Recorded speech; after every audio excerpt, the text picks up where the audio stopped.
everybody. We are here. The Gahanna Gaming Group. I'm Jerry. I'm Trey. I'm Andrea.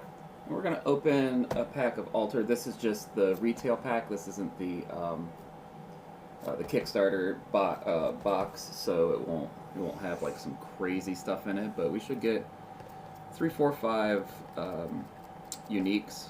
We'll go ahead and explain how the cards are broken down, the rarities and all that, before we start opening, just for those of you who don't know. Let's go ahead and get started.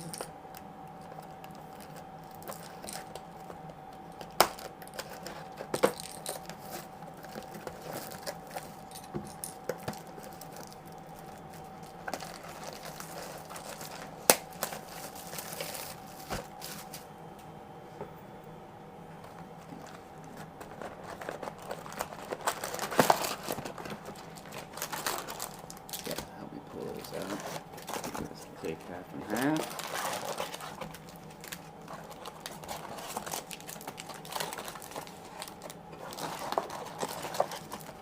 Alright, first one.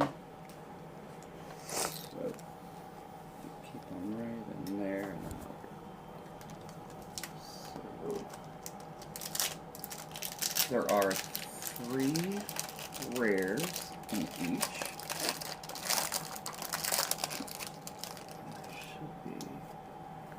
So there's always one of these, and then those will be the 3 rares. And you get, I think you get a hero in every one, right? Yep. And you get like some kind of token. Token, foiler, or there's like a little card for draft, I believe is what it's used for. And then you just have your commons, and you know they're commons because they've got the white little gem here. And you have how many commons? 1, 2, 3, 4, 6, 7, 8 commons. And then, so I'm going to scan these as I go, so don't, if you're out there thinking that you want to try to scan them, don't bother. I'll scan these before we put it on, before we publish it, but you can try if you want. And then which one of you wants to start, flip it over and look at our 3 rares and hope we get, so your rares will be blue, and then your uncommons are still considered rares. They're just uncommon rares. Harvest. Is there anything in particular that you're looking for that you know of, Trey? Not right now. I'm still not 100% sure what I want to play right now. Okay.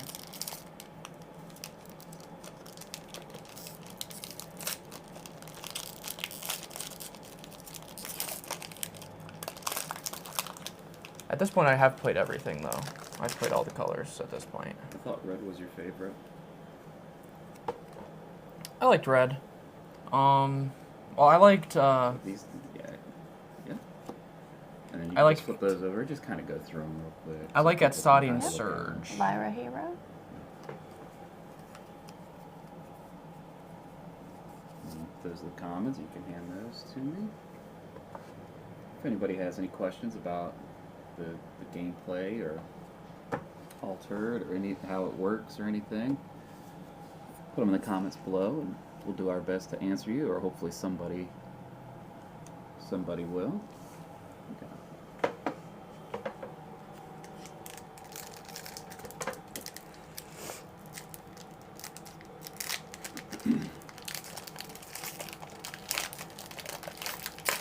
What do you guys think about the game so far?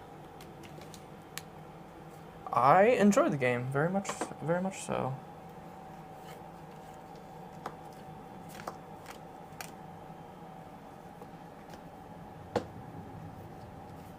I enjoy it as well. So far, I like playing green.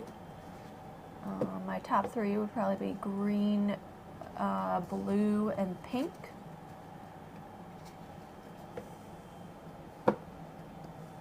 No uniques yet? No uniques yet.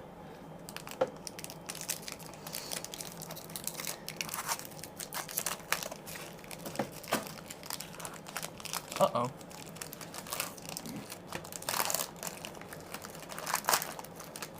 Ding dong. Let us know how the sound is. I think I finally got the sound, the mics correct. Everyone but mine. You're not going to hear mine because we only have the 2 mics, and Andrea and Trey have those, so we can't stand it. Let me try to fix the lighting. Hold on a second. So this is actually my favorite hero that I like playing with right now. Oh, yeah? Yep. Teja is very good. She lets you play so many things at above rate. Explain that. What do you mean when you say that kind of stuff, Trey? There's a lot of people... What's great about this, I think, about this TCG is that it's going to be a really nice entry-level TCG for people who are maybe they've played board games or maybe they've played video games and they've heard about TCGs, but they look at something like Magic the Gathering and think that's way too intimidating to get into, like, 30 years of history and 30 years of cards and we just pulled a unique. 30,000. What'd you get? Let's see it. I'll put it up there. Let's see. Hold on. What do we got here?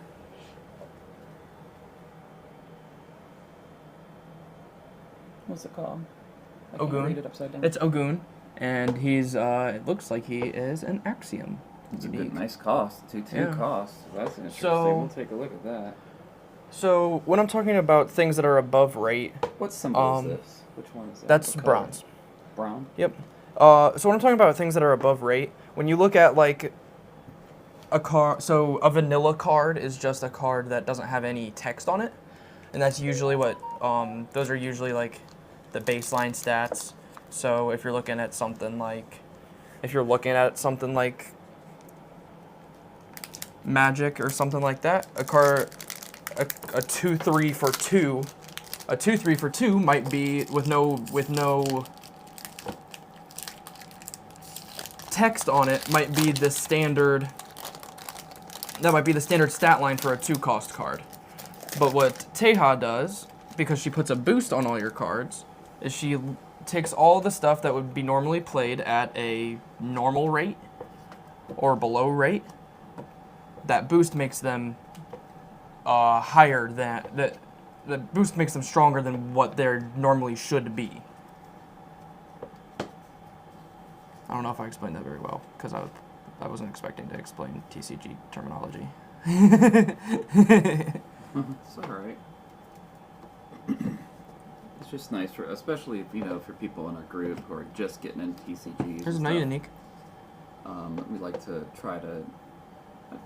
I always want to be mindful on our channel at any time we're doing stuff.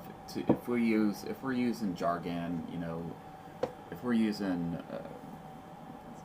specific words. Is that green? I think so. Yeah. I didn't look at the symbol. Looks like it. I need to learn the names. I'm not good. When you put colors on stuff, I'm gonna call them colors. It's just nice to define and not just assume that everybody knows what you're talking about. Is that blue? Yeah, that is blue. Yes. I feel like I'm gonna get reprimanded for how I'm opening these.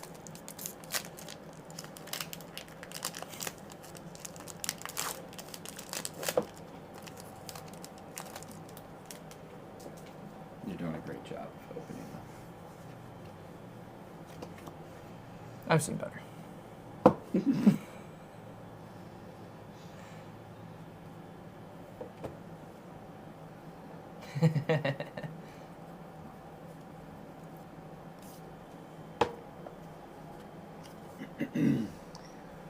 All right, let's see.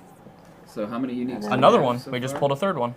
3, and what is it's supposed to be average of 4. It's an average of 4, yeah. So we're doing pretty good. We are, how would you say, on... I think that's 3 straight packs Is with a that unique blue? in it. That is yeah. 3 straight packs with a unique in it. Just what you need, more good blue cards. Don't have... We've actually pulled more Four purple blue. cards than anything. 4 blue. Really struggling in this set.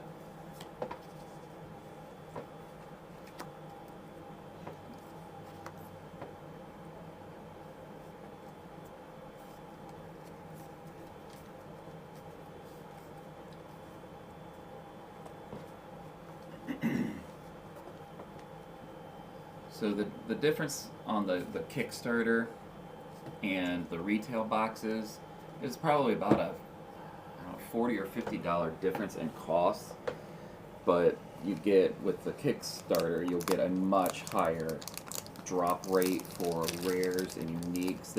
They'll get way more than 4 a box, but we're happy with 4 a box.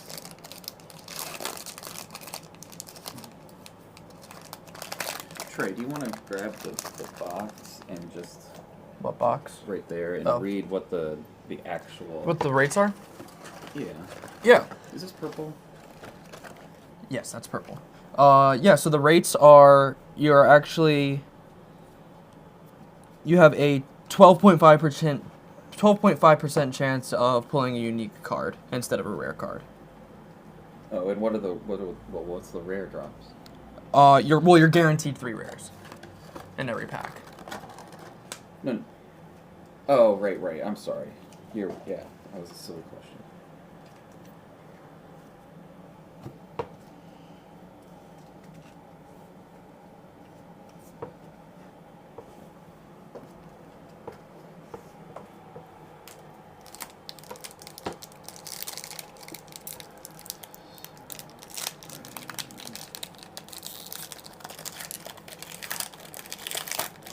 So, you guys want to talk about the rules for construction and what you're allowed to have in your decks and all that? Yeah, so your deck has to be a minimum of 40 cards, that is including your hero as one of the 40. Yeah. And your hero is never in your deck. You don't draw it. It's just out all the time, Yeah. Just always available. Very and similar it can't be to... attacked. Yeah, it can't be attacked. You don't have to summon it like in Commander. It's it's there. But it always is there. It's always, but you can't attack it or anything. It's similar in the aspect of Commander where your hero is part of the deck, even though it's not in the deck though. It's part of the 40. And all of the heroes. So each faction has 3 different heroes currently, and so that's 18 different heroes in the game, and every one of them does something a little bit different. So it's basically like a permanent spell, if you want to think about it like that. It's a permanent power that you've got access to through the whole game. But yes, it's 40 cards with your hero being one of the 40. Yep. You can have 15 rares, and I believe it's 5 of them can be, or is it 3? 3 of them can be uniques. Yeah. So 15 total. So if you wanted to get considered your most powerful, it would be 12. It would be 12 rares and 3 uniques. Gold unique rares. Yes.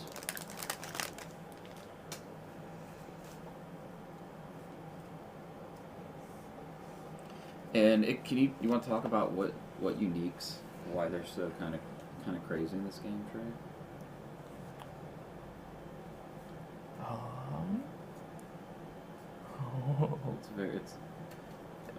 Uniques. They're one of a kind. Yes, they are one of a kind cards. So if you pull a unique, your unique is the only version of that card in the entire game, which is pretty cool. It's pretty cool. It is. It does make this game, which I think is the one. What I enjoy about the game is that even though it's a TCG, it is very affordable for a TCG. It is.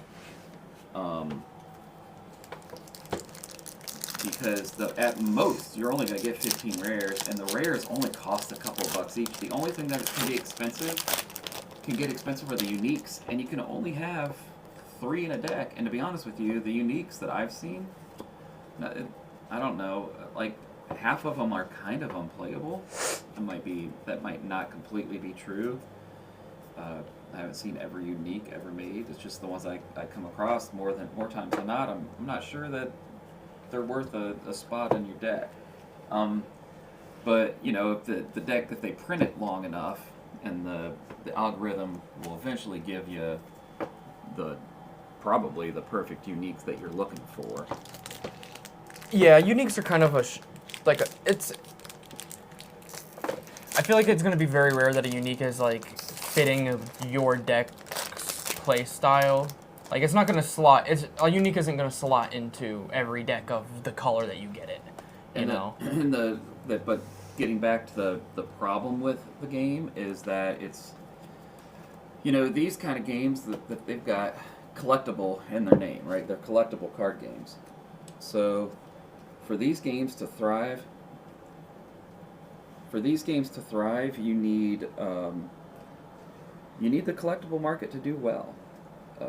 And nobody, if the sites that I'm on where people are trying to figure out, how much does this cost and how much does this cost, it's like it costs exactly how much people will pay for it. And every single card, every single one of those uniques is its own card. So it's going to be really difficult, I think, for the collectible market to thrive in this game. The thing that makes this game affordable in the end might be the thing that ends up hurting it, because whether you like it or not with collectible card games, how well these cards do on the secondary market is directly related to the health of these games sometimes. But I hope that it works out and they keep continuing to make sets, because this, as far as I'm concerned, and I try a lot of them. I try a lot of these games, and I don't stick with a lot of them. The reason I enjoy this one, and I think this one has a good chance, at least in the board gaming community, is because it feels more like a board game than a trading card game, and I think that's really interesting, and I hope that they can. I hope that either this finds a way to get become successful and have a viable collector's market, or I hope they find a way to make it viable without one, which I've never seen a TCG or a CCG do that. But somebody's got to be the first, right? I mean, it's giving me the same vibe, because, like, if you think of how Flesh and Blood is, a lot of the Flesh and Blood cards are really affordable, but the equipments are what's expensive. So what it could turn into is the deck is most of this game is super affordable, and the uniques end up being expensive. It could be like a Flesh and Blood type situation. Well, the only difference with that is all the equipments that are expensive are the same equipments. So that is true. It makes it easy for the secondary market to decide a price. It can go up and down, but it stays pretty consistent. But with these, every single unique is different, and it has to be priced accordingly. Now, I remember when Keyforge first came out, and they were kind of running into this problem. And then somebody came up with a fun little algorithm to grade unique decks. And I just wonder if someone's going to take the same thing and with kind of find a way to weigh all of the different statistics and keywords on a card, and just to be able to take those and weight the cards. Like, this is a 9.8 rank or whatever. I don't know if that'd be a good or bad thing, but I think that helped people who are really trying to figure out if a unique Keyforge deck was good. At least gave them a starting point. I think maybe if somebody does something like that would be maybe at least one way. Depending on the meta and how which cards and which keywords and which factions are doing better at tournaments and stuff. Maybe somebody can come up with that. I don't know the game well enough to even begin to think about something like that, but I'm sure somebody out there does. Well, it's also, the game is so new too that nobody's going to really understand that yet. Oh, I don't know. I think I've seen people. I think the meta has become established. I might be wrong. No, until we start, there won't be a meta established until we start seeing events. There have been events. Have there been events? Yeah. Has there been there's been tournaments? Yeah, they've been doing this, and I think this is from France. I think they've been doing this in France for a minute, dude. I don't know what's going on overseas. Yeah, if anybody does know what's going on, or how long, or if the meta has been established, what the best... I mean, I know for the starter decks, it feels to us like blue is by far and away the best faction.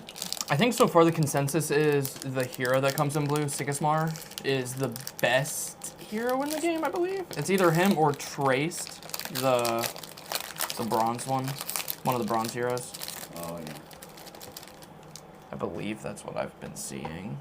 Oh, and this hero too in red has been getting a lot of love. Basira and Kaizenmon.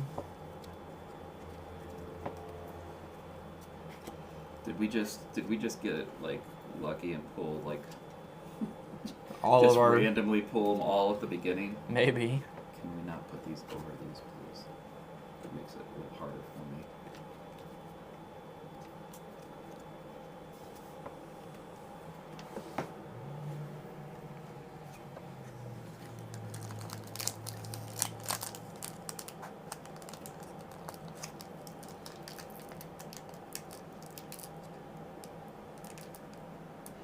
Were there any specific rares you were looking for with this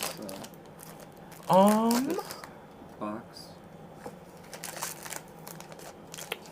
I want one more of the rare whales for red. I wouldn't mind that Joan of Arc, the blue. Wouldn't mind having a full play set of those. And it's 3, right, Trey? You can have 3 of any card with the same name. Yes. 3 of any card with the same name. Yeah, so every common card in this set, I think the character-wise, every single character, because there's spells, there's characters, and Landmarks. And landmarks. And every character, I believe, has 2 rares. It has a common and 2 rares, right? Yeah. And one of the rares is It's common different faction. stats in its faction, and the other rare is a different faction with the same sets. I believe the same stats. The different faction with the same stats, I believe, is how they do it. Which I think is a pretty cool... I like that. I like that they do that. So, it is not difficult to get pretty much every card that you would need to build the deck that you would want. It is not expensive either. It could be if you really wanted to get like 3 perfect uniques. I don't know. I feel like most uniques are going for, I don't know, maybe $50, maybe less. So if you found the 3 perfect ones, you could easily build a tournament level deck in this game for a few Pretty $100s, which is, that's crazy. Like some games you'll be a few $100s just for a card, for one card that you would need, right? Well, considering that competitive commander decks can get that's not up even, into the thousands. Well, even Flesh and Blood. Flesh and Blood like, you're could gonna get play that into the much higher, maybe for one good weapon, right? Oh yeah, for some of the equipments are equipment, a couple that's $100. Yeah, so like this is an incredibly affordable game that you could build exact deck that like a tournament level deck. You just need to learn how to pilot it. I know there are some events starting to happen around Central Ohio. I know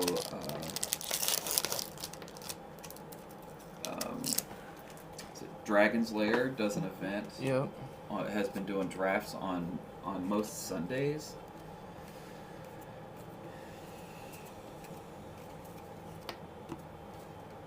If you guys want to keep the commons, they only make a stack of commons and then a stack of rares and put them face up for me. That would make it a little bit easier. Thanks. If you pull one of those Joan of Arc rares, let me know, because I like that card a whole lot.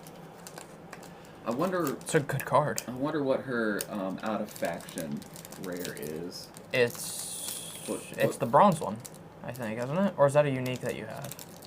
No. Oh, if it's bronze, do they? Because they will change the names. Maybe she summons. What is she normally in? Blue. She usually summons Ortis recruits. Oh, 2 on each side. Yeah. Oh, I would love to have 2 more of her in the blue, because then she summons one of the Brass bugs. the brass bugs on each side. Yeah, she's a fun one. I like that one a lot. It really speeds up the bronze deck like a lot. You want to describe how you do how foils work in this game trade? Oh yeah, so there are it's really unique. Yeah, so no pun intended. So one of the things that can replace your tokens are called they're foiler cards, and they scan in just like your other cards. Yeah, here. And I've you got can one right here. and you can actually you scan it in. you can choose. When you talk about when you say scan it in, explain what you mean by that. So they have an app. Altered has an app where there's QR codes on all of the cards, and in the bottom right hand corner, I'm sure everybody's seen. But there are foiler cards that also have a QR code on them, and there's another unique that have a QR code on them. And what's cool is usually in TCGs you pull a card and a random card is foiled, like you have a foiled common or a foiled rare or something like that. Well, this game lets you. Here's an example. This game lets you pick. This game lets you scan in your foiler cards, and then you can pick what cards you want to foil. You scan if you have a bunch of them, you'd scan them into like and you kind of get a pool going, and then when you're ready and you figure out which cards you want foils of, you'd send it in. Now I don't think their marketplace is open yet. It's coming soon. And then basically what happens is they send you that whatever card you choose, that foil, right? Yeah. That's the way it's supposed to work. We'll see. I mean, it's a super ambitious system idea. I'm curious to see how it works. So odds-wise, we have pulled all 4 of our uniques, right? Yes. We'll take a look at those later and see if they're any good. Right now, let's just get through them. And we still have. We'll look at them at the end. So if you want to stick around, we'll kind of talk about them at the end and see what we think of them. We still have 12 packs to open. Well, hopefully we get a 5th one. That would be fantastic. That would be cool. I haven't done the math, but I think it's 4. I think 4 would be regular. There's 36 packs, and you have a 12.5% chance to pull out of a pack. A unique out of a pack. Okay. What is 100 divided by 12.5? Wait, that's not what I meant. So...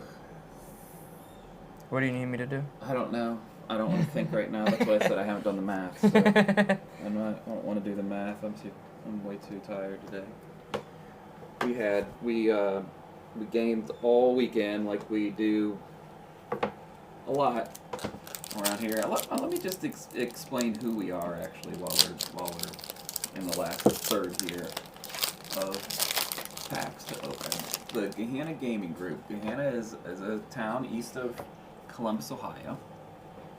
And my family, so Trey and Andrea and I, have lived here for about 20 years. We love it. Absolutely love Gahanna.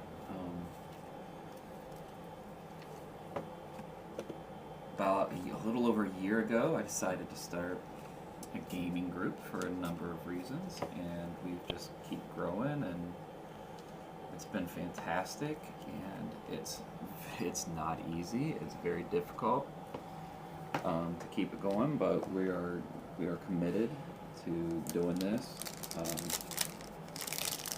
and making it grow. And right now we meet 4 to 5 times a week. Yes, I said that. 4 to 5 times a week. We are a free, open to the public board game group that meets 4 to 5 times a week, which anyone who has ever tried to run a game group knows that sentence is insane. Believe me, we know it too. But I can't tell you how, as difficult as it is at times, it is geometrically more rewarding to do this. And we meet every single Friday. So we met Friday. I think we were there at about 11:30, gaming and running our mouths. And then on Saturdays, there's a little food hall in the town just north of us, in New Albany, and a little food hall there called Bubbly, and we're there from 11 a.m. and we were there till 10:30 last night, and we just gamed the whole day. And it's been pretty fantastic. We have a Facebook group with 500 or so members. We have a Discord group with under 200, but it's growing. And obviously we're starting this channel. We're just learning. We don't know how to do a lot of the stuff yet. If you're familiar with like YouTube content creators, there's a couple of kinds. There's people who are content creators looking for a niche, who know how to do editing, and maybe they're theater majors or comedians or whatever. They've got that background. And then there are people who are in a hobby that they love. They want to help people learn more about it and educate them, and they have absolutely no idea what the term production value means. That's us. That we are the latter. So we're gonna try to learn how to make these videos better, with better sound. You could probably barely hear me because we only have 2 mics, and they're on Andrea and Trey. Which, as a matter of fact, you're not really talking that much, babe. Just give it to me.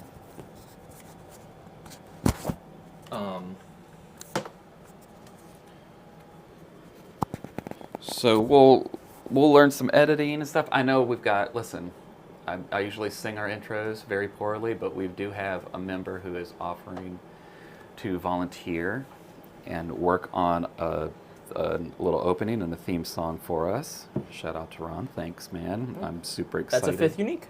What? Look at us. RNG is in our favor for once. That's beautiful. I pulled the majority of them. Uh-oh. That is true. You've pulled 3 and I have pulled 2, so that is true. And like I said, we'll take a look at these at the end. I like the uniques that are cheap. The ones that cost 6 or 7. I'm like, ugh. Because this game, for those that don't know, this game is a race. And I mean, I like to try to win by turn 5 or 6. Because if you can win by turn 5 or 6, you're crushing it. So yeah, and we've got that, and we're trying to get the GameNightPicks website working for us, but it hasn't caught on, and I know eventually I would like us to have our own website, because anyone who's ever run a game group, how one of the most difficult things and frustrating and challenging is for people to decide what games we're playing. So I'd like to find a way to streamline that, and maybe a website or an app will help. But that's what GameNightPicks, that's the purpose of it. And that's Rodney's group. What is that? Oh, what's Rodney's group called? Why can't I think of it? Everybody who knows what Rodney's channel is. Watch It Played. Thank you, Watch It Played. And is it Chaz? I think he said he was the one that started the website. But anyway, we're using it, and I don't know. I'm hoping that it'll catch on. But if not, maybe we'll find out why it doesn't, and then when come up with our own website that works specifically, for what our members are looking for.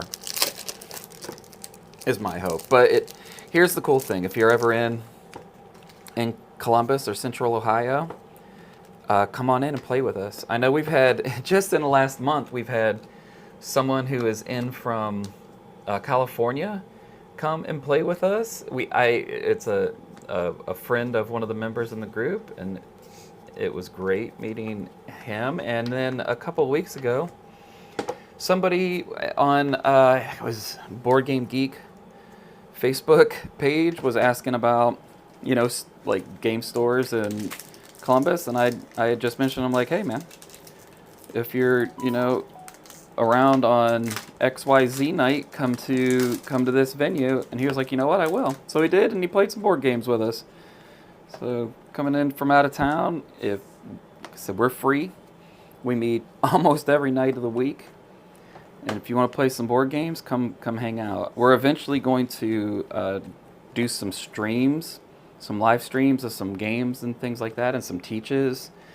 We've got lots of ideas, but like I said, I just need to learn more about the video and the editing side of this thing before I can really. And our cameras aren't great, and our mics aren't great, and I don't understand any of that stuff. But soon, we're gonna start doing that kind of stuff. And like I said, we're not just a couple of people who play games every now and then at like 2-player count. No, we play every single player count. We teach hundreds of games from all different sides of this hobby.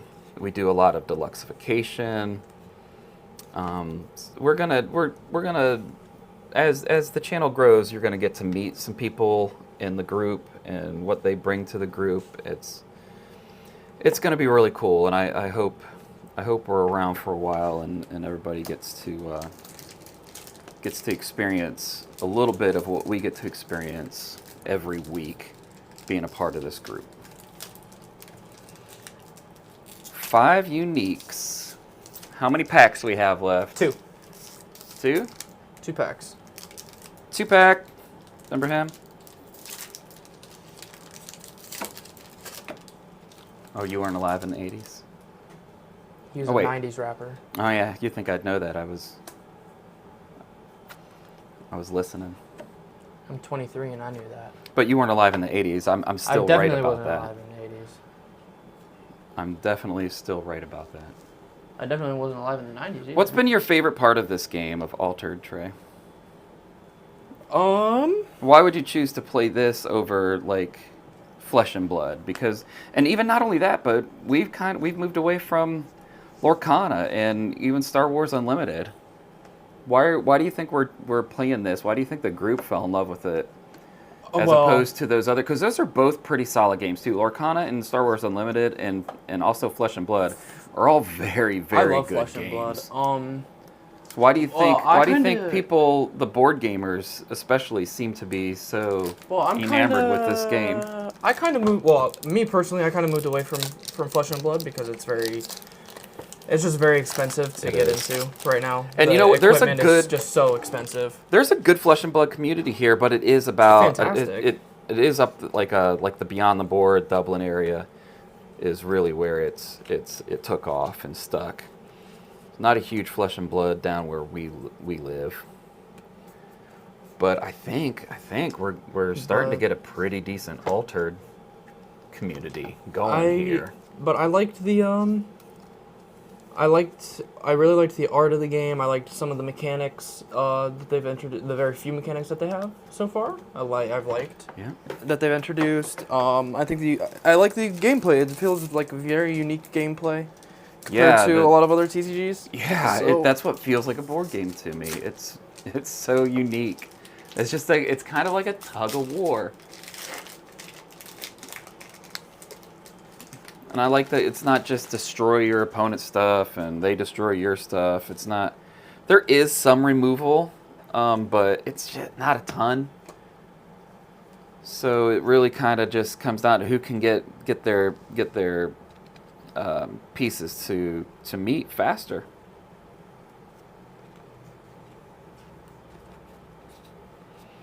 Is this the last deck? Yeah. Yep. Trey, I'm gonna hand these to you, and that is I one want you to talk about. That them a is little one bit. thing that I have been struggling with because if anybody watches that plays other TCGs and stuff, I am very much a control player. I usually play slow game. I don't play aggro stuff, and it's been very hard to make I'm sure there are control decks that work. I haven't seen anything yet, But Well, it feels this like it's game going to is be a very race. hard. It's going to be like it's very hard to make control work. It is a race. They might maybe look into that. So any of you altered people out there 5 rows. who do a lot of control, I feel like purple has a chance to do that. Yeah, purple seems like it might be the best. What's the control. character that moves your opponent's token? Oh, I don't even remember. I don't know how to say its name. I just call it Sokka. It's like the little demon. It's a little demon. It's a 7 cost that moves the expedition that is playing on back 1. Your opponent's expedition that you're playing it on back 1. Yeah.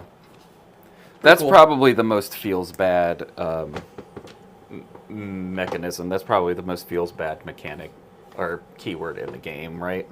Would you agree? Yeah.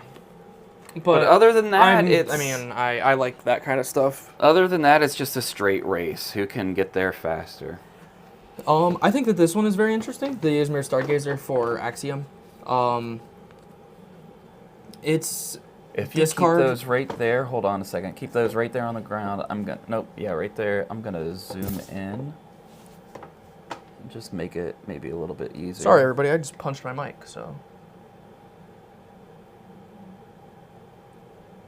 Let's see if you keep them right there on the pile and then just take the next one off, that might be a little easier. This one is super interesting, I think, because it says whenever you play a permanent, you may discard a card from your reserve. If you do, gain 2 boosts. It gains 2 boosts.